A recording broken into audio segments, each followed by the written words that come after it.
ကျွန်တော်ကကြောင်မွေးမယ်ဆိုရင်ပေါ့နော်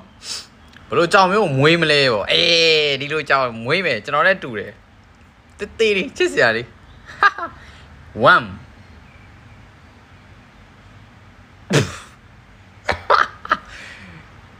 ကျွန်တော်နေရတော့သူတို့ပို့လောက်အောင်မယ်တော်မျက်နှာပြောင်းတဲ့ကြောင်စစ်လောက်ဝင်ထားလိုက်အေးဒါမှမဟုတ်ချစ်ဖို့ကောင်းတယ်ကျွန်တော်လည်းတော်တူပဲအဲ့လိုကြောင်တယ်ကျွန်တော်လည်းတူတယ်ကျွန်တော်လည်း3လောက်မှထား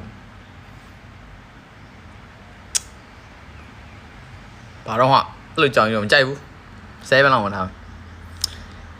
အေးလူလို့ရုပ်ရတယ်မကြိုက်ဘူးအေးအဲ့လိုမျိုးလေးဆိုချစ်ဖို့ကောင်းတယ်ကျုံကျွန်တော်တော့တူနေအကုန်လုံးတော့တူနေ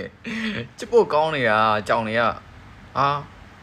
အမွှေးမရှိဘူးလေခံစားပြီအမွှေးမရှိတာကြိုက်ဘူးအမွှေးမရှိပုတ်လို့မကောင်းပျောက်နေမှာအေးနံပါတ်1နဲ့နံပါတ်2ကိုပေးစားလိုက်မယ်အဲ့ဒါဆိုဟိုတားပေါက်လေးမွေးလာလေကျွန်တော်ကောင်နေလွန်နေအဲ့ဒါကြီးရုပ်ဆိုးလိုက်တာအေးကျွန်တော်နဲ့တူတယ်ကြောင်လေးတွေကချစ်ဖို့ကောင်းတယ်ကျွန်တော်လည်းချစ်ဖို့ကောင်းတော့